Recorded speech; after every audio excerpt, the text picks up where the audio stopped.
किसान भाइयों नमस्कार, स्वागत है आप सभी का कृषि समाचारों के आज के अंक में। सबसे पहले नजर डालते हैं आज के मुख्य समाचारों पर। किसानों के लिए नई बीमा योजना, कृषि एवं संबंधित क्षेत्रों में सहयोग के लिए अंतरराष्ट्रीय समझौते, कृषि क्षेत्र का पुनरुद्धार, अभी तक गेहूं का बुआई क्षेत्र 1.5% बढ़ा, 3 महीने तक सब्जियां सुरक्षित रखने की प्रौद्योगिकी विकसित करने पर जोर और 35 चीनी मिलों में गन्ने की पेराई प्रारंभ। और अब समाचार विस्तार से। फसल बीमा को और ज्यादा अनुकूल बनाने के लिए सरकार ने रबी सीजन 2013-14 से राष्ट्रीय कृषि बीमा योजना NAIS के स्थान पर संशोधित राष्ट्रीय कृषि बीमा योजना MNAIS को लागू कर दिया है। सभी राज्य सरकारों, केंद्र शासित प्रदेशों के प्रशासकों को वर्ष 2014-15 में NAIS अथवा MNAIS में से किसी एक को लागू करने का विकल्प दिया गया है। इसके अलावा मौजूदा फसल बीमा के कवरेज में बढ़ोतरी की गई है ताकि प्रतिकूल हालात के चलते फसलों को नुकसान होने की स्थिति में किसानों को व्यापक भरपाई की जा सके। कृषि मंत्रालय के अधीनस्थ कृषि एवं सहयोग विभाग ने अमेरिका समेत 52 देशों के साथ सहमति पत्रों समझौतों पर हस्ताक्षर किए हैं। इसके अलावा कृषि मंत्रालय के अधीनस्थ कृषि शोध एवं शिक्षा विभाग और पशुपालन, डेयरी उद्योग एवं मत्स्य पालन विभाग ने भी अन्य देशों के साथ सहमति करार पर हस्ताक्षर किए हैं। इसके साथ ही अब तक 63 देशों के साथ इस तरह के समझौते हो चुके हैं। इन देशों के साथ सहयोग की बदौलत बेहतर कृषि सुविधाएं सुलभ हो रही है। शोध एवं विकास, क्षमता सृजन, कटाई उपरांत प्रबंधन, मूल्यवर्धन, खाद्य प्रसंस्करण, पौध सुरक्षा आदि क्षेत्रों में सहयोग के लिए हुए समझौतों से ही यह संभव हो पा रहा है। एक तरफ जहां राज्य सरकारें मौसम के हालात को ध्यान में रखते हुए तरह तरह की योजनाएं और कार्यक्रम क्रियान्वित करती हैं, वहीं भारत सरकार भी कई योजनाओं को क्रियान्वित करने के साथ साथ राज्यों को वित्तीय सहायता देती है ताकि किसान लाभान्वित हो सके। इसके तहत किसानों को नियोजन, खेती और उनके कृषि उत्पादों के विपणन में मदद दी जाती है। उधर राज्यों को अपने APMC अधिनियम और अन्य कानूनी प्रावधानों में संशोधन के लिए प्रोत्साहित किया जा रहा है, जिससे कि वे किसानों के और अनुकूल बन सके। 12वीं पंचवर्षीय योजना के दौरान 51 योजनाओं को युक्तिसंगत बनाने के साथ साथ उन्हें 10 मिशनों में पुनर्गठित किया गया है ताकि कृषि एवं उससे संबंधित क्षेत्र की उत्पादकता बढ़ सके तथा उत्पादन की गुणवत्ता भी बेहतर हो सके।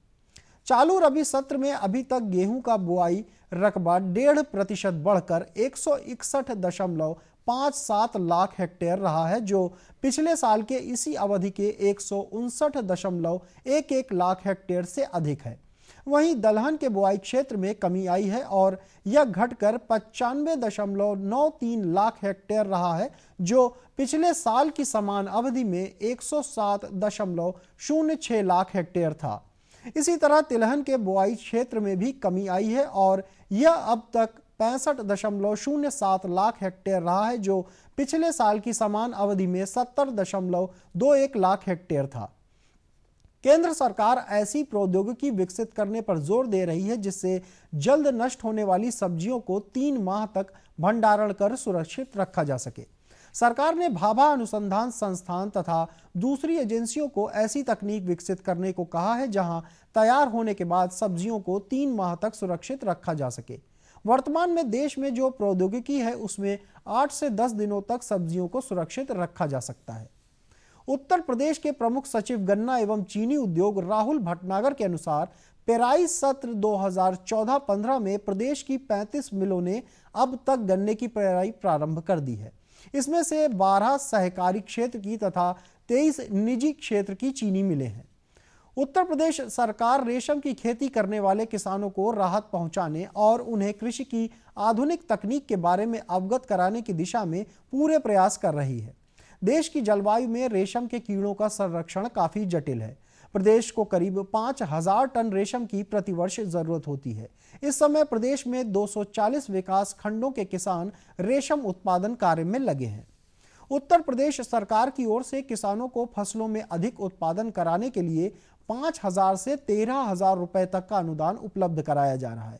संकर धान पर कुल 13000 रुपए प्रति क्विंटल, जिसमें 8000 रुपए राज्य सरकार और 5000 रुपए केंद्र सरकार द्वारा दिया जाएगा, जबकि संकर मक्का तथा ज्वार पर 10-10 हजार रुपए प्रति क्विंटल अनुदान देय है। ज्वार पर 5,000 रुपए का अनुदान केंद्र सरकार का भी शामिल है। इसी तरह से बाजरा पर कुल 10,000 का अनुदान देय है, जिसमें 5-5 हजार राज्य व केंद्र सरकार द्वारा दिया जाना शामिल है। इसके अलावा राई सरसों के बीजों पर 2,500 रुपए प्रति क्विंटल अनुदान केंद्र सरकार द्वारा उपलब्ध कराया जा रहा है। किसान भाइयों, बात करते हैं कृषि वैज्ञानिकों के अनुसार इस समय की जाने वाली कृषि गतिविधियों की। गेहूं में बुआई के 20 से 25 दिन बाद ताजमूल अवस्था में हल्की सिंचाई अवश्य करें। ऊसर भूमि में पहली सिंचाई बुआई के 28 से 30 दिन बाद तथा शेष सिंचाइयां हल्की एवं जल्दी करें, जिससे खेत की मिट्टी सूखने न पाए। गेहूंसा एवं जंगली जई आदि पतली पत्ती वाले खरपतवारों के एक साथ नियंत्रण हेतु मैटीब्यूजिन 70% WP की 250 ग्राम मात्रा प्रति हेक्टेयर अथवा sulfosulfuron 75%, made sulfosulfuron methyl 5% WG की 40 ग्राम मात्रा बुआई के 20 से 25 दिन बाद 500 से 600 लीटर पानी में घोलकर छिड़काव करें। आम में मिलीबग कीट से नियंत्रण हेतु तने के चारों ओर गहरी जुताई कर 2% का मिथाइल पैराथियान चूर्ण 200 ग्राम प्रति पेड़ की दर से तने के चारों ओर बुरक दें। आम के वृक्ष जो 45 से 50 वर्ष पुराने हैं तथा उनसे फलत ठीक नहीं मिल पा रही है, तो ऐसे पेड़ों के जीर्णोद्धार के बाद पुनः उत्पादक बनाने के लिए अपने जनपद के उद्यान अधिकारी से संपर्क करें। केले की पत्तियों पर काले धब्बे एवं सड़ने की समस्या हो तो 1 ग्राम कार्बेंडाजिम प्रति लीटर पानी में घोलकर छिड़काव करें। गन्ने की फसल में जरूरत के अनुसार सिंचाई करें। गन्ने के साथ बोई गई अंतः फसलों में सिंचाई के बाद उर्वरक का प्रयोग करें। गन्ने की पेड़ी में अच्छा फुटाव प्राप्त करने के लिए सिंचाई के उपरांत ओट आने पर 10 टन प्रति हेक्टेयर ताजा प्रेसमड डालकर गुड़ाई करें, इससे फुटाव अच्छा होगा। कृषि समाचारों के बाद आइए अब जानकारी लेते हैं प्रदेश में मंडी भावों की।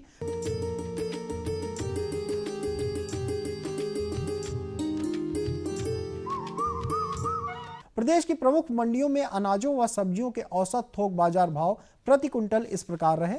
गेहूं का भाव सहारनपुर मंडी में 1,580 रुपए प्रति क्विंटल, बलिया में 1,575 रुपए, फतेहपुर में 1,490 रुपए और रामपुर की मंडी में 1,470 रुपए प्रति क्विंटल रहा। चावल सहारनपुर की मंडी में 2,100 रुपए प्रति क्विंटल, बलिया में 2,000 रुपए, फतेहपुर में 2,070 रुपए और रामपुर की मंडी में 2,160 रुपए प्रति क्विंटल बिका।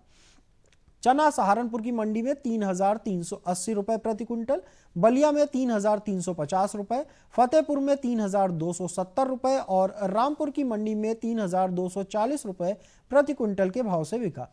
आलू सहारनपुर की मंडी में 1,000 रुपए प्रति क्विंटल, बलिया में 1,675 रुपए, फतेहपुर में 1,800 रुपए और रामपुर की मंडी में 1,535 रुपए प्रति क्विंटल बिका। प्याज का भाव सहारनपुर की मंडी में 1,230 रुपए प्रति क्विंटल, बलिया में 1,600 रुपए, फतेहपुर में 1,630 रुपए और रामपुर की मंडी में 1,190 रुपए प्रति क्विंटल रहा। टमाटर सहारनपुर की मंडी में 580 रुपए प्रति क्विंटल, फतेहपुर में 910 रुपए तथा रामपुर में 840 रुपए प्रति क्विंटल बिका। गुड़ का भाव सहारनपुर की मंडी में 2,280 रुपए प्रति क्विंटल, बलिया में 3,450 रुपए, फतेहपुर में 3,330 रुपए तथा रामपुर की मंडी में 2,640 रुपए प्रति क्विंटल रहा। तो किसान भाइयों, ये थे आज के कृषि समाचार और औसत मंडी भाव। अगले अंक में हम फिर लेकर आएंगे कृषि जगत से जुड़ी नई जानकारियां। तब तक के लिए दीजिए अनुमति। नमस्कार। और बताओ। बस। अरे ये क्या भैया जी, बस इतनी सी रासायनिक खाद? किसानी छोड़ रहे हो क्या? किसानी नहीं, नादानी छोड़ रहे हैं। मिट्टी की जांच कराई है। अब तो लालाजी जितनी जरूरत है उतने ही उर्वरक खेत में डालेंगे। हाँ, किसान भाई आज ही अपने जिले की नजदीकी भूमि परीक्षण प्रयोगशाला में मिट्टी की जांच जरूर करवाएं और मिट्टी में पोषक तत्व, नमी व पौधे के विकास को देखते हुए केवल जरूरत के अनुसार ही पोषक तत्व डालें। और हाँ, मिट्टी में गंधक, जस्ता, बोरोन जैसे सूक्ष्म पोषक तत्वों का पता लगाना भी न भूलें। उर्वरक और जैविक खाद के सही उपयोग से भूमि का उपजाऊपन बनाए रखें, उत्पादकता बढ़ाएं, खर्चा घटाएं और बहुमूल्य विदेशी मुद्रा बचाने में भी सहयोग दें। और हाँ, धीमी गति से नाइट्रोजन उपलब्ध कराने वाले उर्वरकों जैसे नीम लेपित यूरिया को प्राथमिकता दें और यूरिया का पत्तों पर छिड़काव करें। अरे वाह, तू तो सचमुच समझदार हो गया रे। अधिक जानकारी के लिए संपर्क करें जिला कृषि अधिकारी या किसान कॉल सेंटर।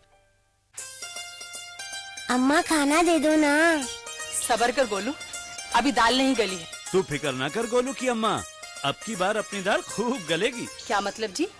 अब की बार NFSM के तहत दाल की पैदावार को बढ़ाने के तरीकों को दिखाने के लिए देश में 1000 क्षेत्र चुने गए हैं, जिसमें हमारा इलाका भी आ गया है। पर इससे हमें क्या फायदा? हमें 5 एकड़ खेती के लिए खाद और कीटनाशक के अलावा बढ़िया बीजों की एक मिनी किट भी मिलेगी। इतनी दाल का करेंगे क्या जी? अरे भगवान, सरकार ने दलहन का समर्थन मूल्य भी खूब बढ़ा दिया है और इनकी खरीद का भी पूरा इंतजाम कर लिया है। इससे आमदनी बढ़ेगी और फिर हमारा गोलू अच्छे स्कूल में जाकर के कृषि वैज्ञानिक बनेगा। हाँ जी जी जी। किससे बात कर रहे थे इतना हंस हंस कर? किसान कॉल सेंटर में विशेषज्ञ से खेती के बारे में सलाह ले रहा था। सुबह भी रात को भी? किसान कॉल सेंटर सुबह 6 बजे से रात को 10 बजे तक खुलता है। रविवार को भी? साल के 365 दिन खुलता है। पर तुम ये सब क्यों पूछ रही हो? मैं तो कुछ और ही समझी थी। कृषि संबंधी समस्याओं का अपनी भाषा में तुरंत समाधान पाने के लिए पूरे भारत में किसी भी फोन से राष्ट्रीय हेल्पलाइन नंबर 1800-180-1551 पर संपर्क करें। आज तो वसूली करके ही जाऊंगा। घनश्याम, अरे ओ घनश्याम। वो तो स्कूल गए हैं। स्कूल गया है। अरे बहाना तो ढंग का बनाती। हाँ लाला, मैं स्कूल ही गया था, फार्म स्कूल, जहाँ किसानों को सिखाई जाती है खेतों में पैदावार बढ़ाने की हर बात, जैसे मिट्टी के हिसाब से सही खाद, बढ़िया बीज और जरूरत के मुताबिक कीटनाशक, ताकि कम लागत में अधिक मुनाफा। ये पकड़ लाला, तेरा हिसाब साफ।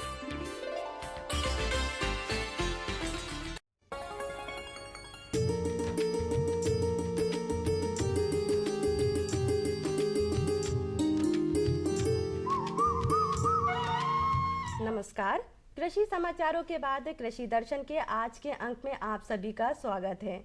भाइयों बहनों, सदियों से हमें स्वादिष्ट और पौष्टिक शहद के रस का स्वाद देती मधुमक्खियां कृषि के लिए भी काफ़ी फायदेमंद है। तो हमारे जो किसान भाई इस क्षेत्र में अपना व्यवसाय स्थापित करना चाहते हैं, उनके लिए आर्थिक दृष्टि से ये व्यवसाय काफ़ी फायदेमंद हो सकता है। और आज हम आपके लिए जो विषय भी लेकर आए हैं वो विषय है मधुमक्खी पालन और आय के साधन।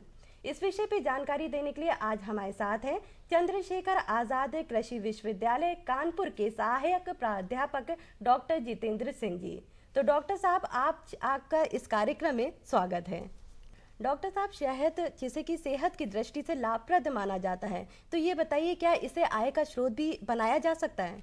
बिल्कुल, मधुमक्खी पालन एक बहुत बढ़िया व्यवसाय के रूप में स्थापित किया जा सकता है।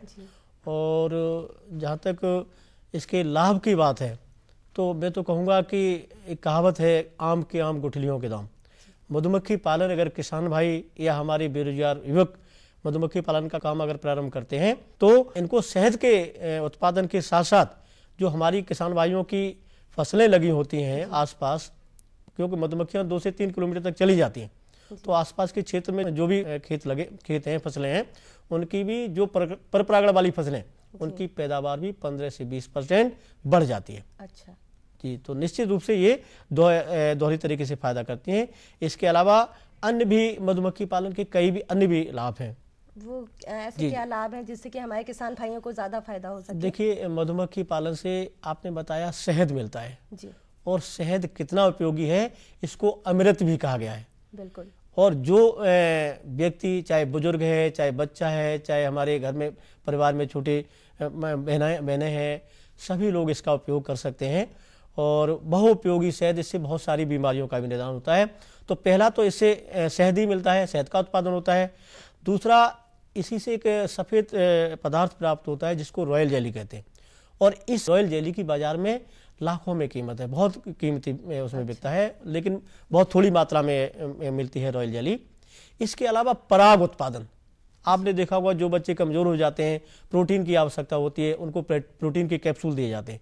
इसके लिए मधुमक्खियाँ पराग का उत्पादन करती हैं, जिससे ये कैप्सूल भी बनते हैं, तो इनकी भी बिक्री होती है। इसके अलावा मोनी बिस मिलता है इससे। मोनी बिस में कई बार आपने देखा होगा कि जो गठिया की बीमारी होती है, घुटनों में लोगों के दर्द होता है, किसान भाइयों के या दूसरे लोगों के घुटनों में दर्द होता है, इसमें मोनी बिस के इंजेक्शन इसके लिए बनते हैं।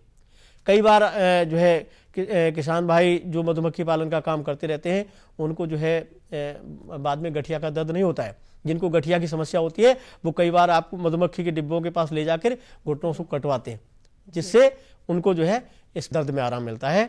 इसके अलावा मोम उत्पादन, मधुमक्खियों से जब हम शहद लेते हैं तो शहद जो है जब मधुमक्खियां पैक कर देती हैं अपने छत्ते में तो उसको निकालने के लिए उसको काटा जाता है तेज चाकू से।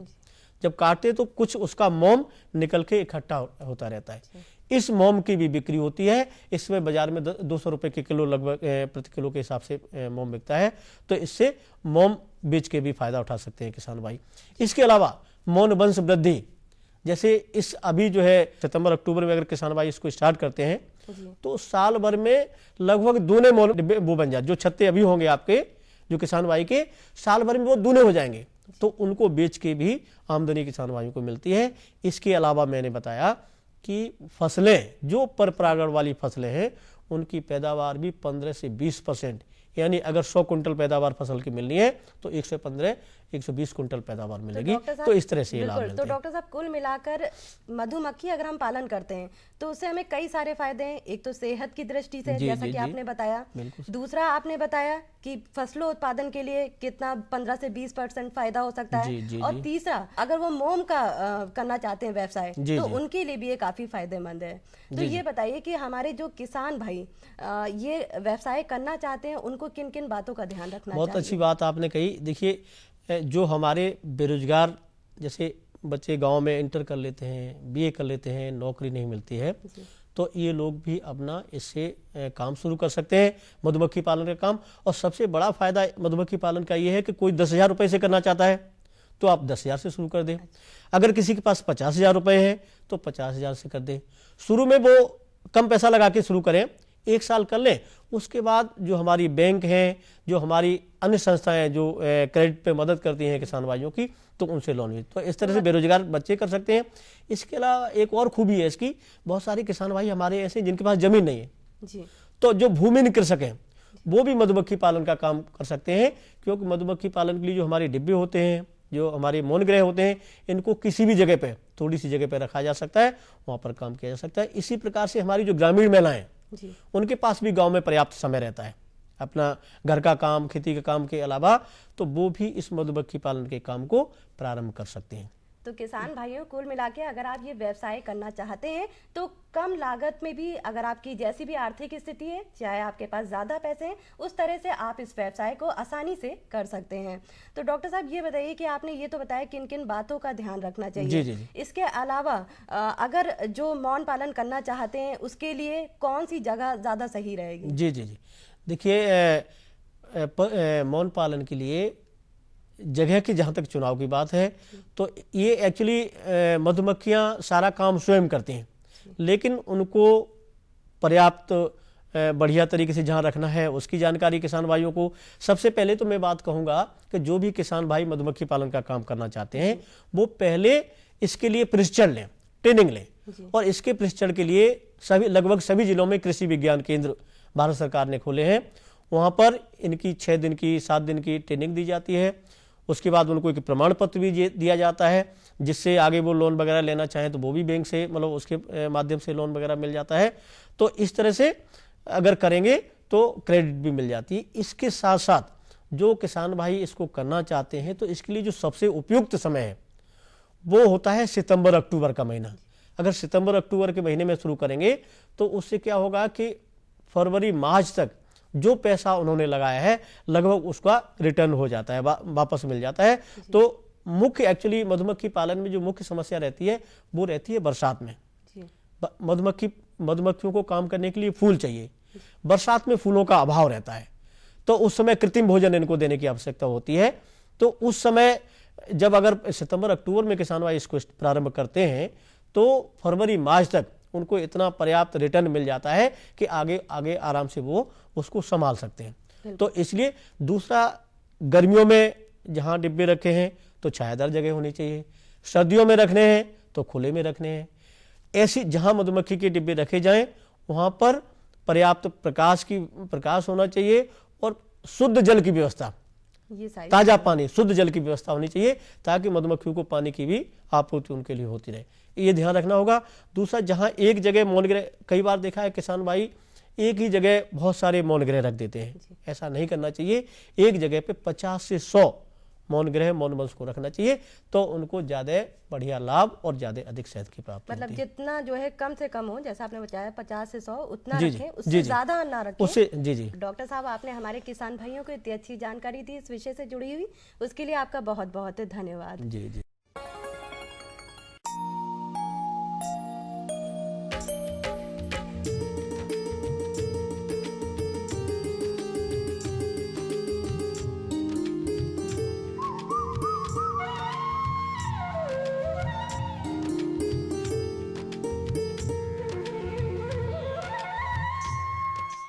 खेती की जानकारी के बाद प्रस्तुत है मौसम समाचार। पिछले दिनों प्रदेश का अधिकतम तापमान 28 से 30 डिग्री सेल्सियस तथा न्यूनतम तापमान 9 से 12 डिग्री सेल्सियस के बीच दर्ज किया गया। अधिकतम तथा न्यूनतम तापमान दोनों में ही बढ़ोतरी दर्ज की गई। सभी क्षेत्रों में मौसम साफ रहा। सुबह के समय आसमान पर ज्यादातर क्षेत्रों में धुंध छाई रही। साथ ही दिन के समय 9 से 11 किलोमीटर तथा रात के समय 7 से 9 किलोमीटर की गति से हवाएं भी चलती रही। मौसम वैज्ञानिकों के अनुसार आगामी 2-3 दिनों में अधिकतम तथा न्यूनतम तापमान में कुछ कमी आ सकती है। अधिकतम तापमान 27 से 28 डिग्री सेल्सियस के आसपास तथा न्यूनतम तापमान 7 से 8 डिग्री सेल्सियस के आसपास रह सकता है। इस बीच दिन के समय 11 किलोमीटर तथा रात में 9 किलोमीटर प्रति घंटे की गति से हवाएं भी चल सकती हैं। दिन व रात में आसमान साफ रहेगा। सुबह के समय लगभग सभी क्षेत्रों में धुंध छाई रहेगी। तापमान कम होने पर सबसे ज्यादा प्रभावित नवरोपित पौधे होते हैं, इसलिए नए पौधों पर पुआल से छाया कर दें। साथ ही थालों में नमी बनाए रखें। खेतों में खड़ी रबी फसलों को ठंड के प्रकोप से बचाने के लिए उनमें नमी बनाए रखें। शाम के समय खेतों के आसपास धुआं करें। पशुओं को ठंड से बचाने के लिए सुबह शाम उन पर झूल डालें तथा रात में बंद स्थान पर बांधें। पशुओं के नवजातों का विशेष ध्यान रखें। उन्हें ठंड से बचाने के लिए रात के समय अंदर बांधें और हर 6 महीने पर कृमिनाशक दवा पिलाएं। किसान भाइयों, ये थे मौसम समाचार। कुछ और नई जानकारियों के साथ शुक्रवार को फिर उपस्थित होंगे। तब तक के लिए नमस्कार।